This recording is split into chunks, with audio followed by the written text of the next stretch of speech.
formand for Exodus og præsident for Exodus. En af de ting, Exodus ligger rigtig højt, det er at komme ud og fortælle om troen på Gud. Og den tro, vi har, den ønsker vi at dele. Og i Exodus, der kører vi alle sammen Harley, og det er med til at bringe budskabet ud i Harley-miljøet. Men en af de ting, vi prioriterer rigtig højt i Exodus, det er også fællesskabet. Fællesskabet på klubmøderne og fællesskabet med de venner og de kontakter, vi har. Når vi for eksempel er sammen på et klubmøde, så vægter vi utrolig højt at være med til at velsigne hinanden og bede for hinanden. Og i det hele taget ønsker vi at være til opmuntring og til glæde, når vi kommer rundt omkring. Exodus startede i 98, i foråret 98, og siden 98 og så til i dag, der er Exodus vokset rimelig stille og roligt, og vi kan være glade for, at vi har 4 gode afdelinger i Danmark. Vi har i København, og i Roskilde, Viborg og Aalborg. Og det har hele tiden været meningen, at vi skal prøve at komme ud i hele Danmark og fortælle om troen på Gud, og få lov til at vise, at Exodus er en kristen bikerklub, der kører med det, som vi har, nemlig Jesus i hjertet.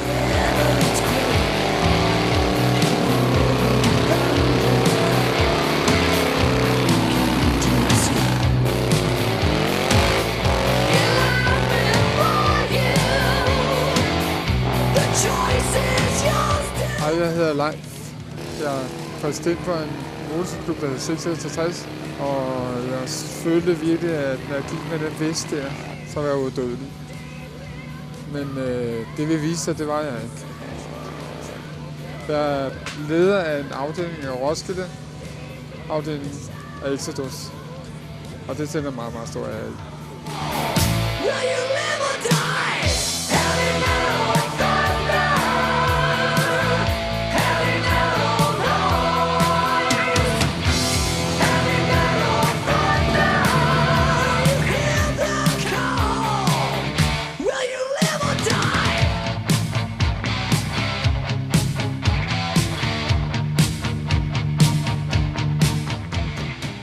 Farfar synes, at det er sjovt at drikke, og det synes han, at jeg også skulle prøve.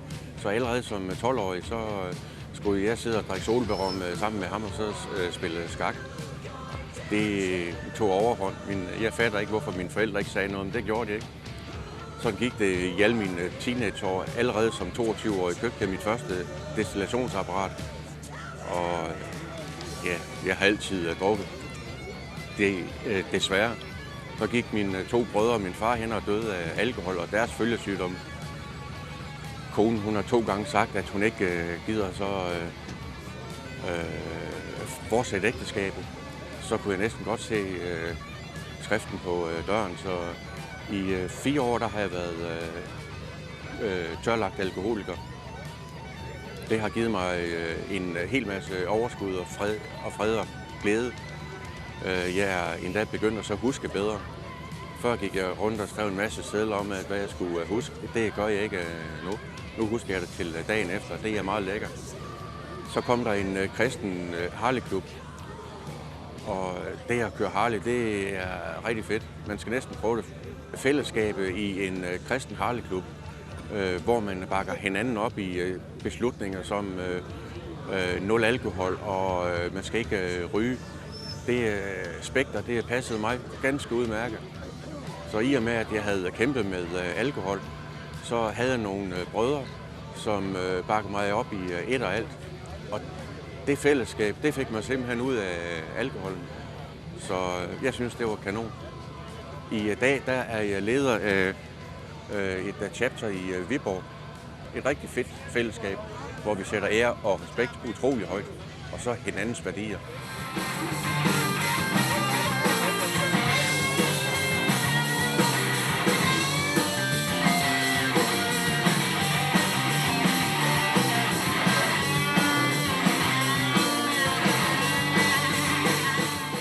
Jeg kører i en kristen motorcykelklub, der hedder Exodus, og vi kører rundt til biker og træffer sådan noget rundt omkring for at dele det glade budskab ud omkring Jesus. Jeg blev selv kristen her for 8 år siden. Vi er lige startet en afdeling op i Aalborg, hvor jeg er blevet leder for. Så er vi på landspladsen 4 klubber der.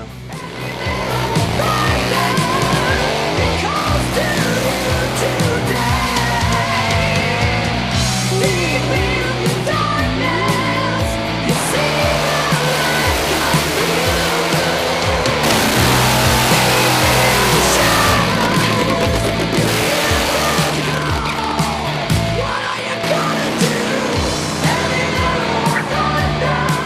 hedder Arne, og jeg kommer fra Exodus MC. Jeg er vicepræsident.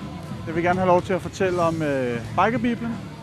Jeg vil gerne fortælle om, at det er et redskab for os til at nå ud til mennesker i det miljø, vi går i. Og det er sådan, at vi har fået den her Bikerbibel lavet med historier for bikere, hvordan de kom til tro på Jesus Kristus. Og så inde i midten, der har vi så også det nye testamente på hverdagsdansk. Og til sidst, der har vi så klubprofiler, der fortæller om, hvad for en klub vi er og hvad vi står for. The choice is yours to make.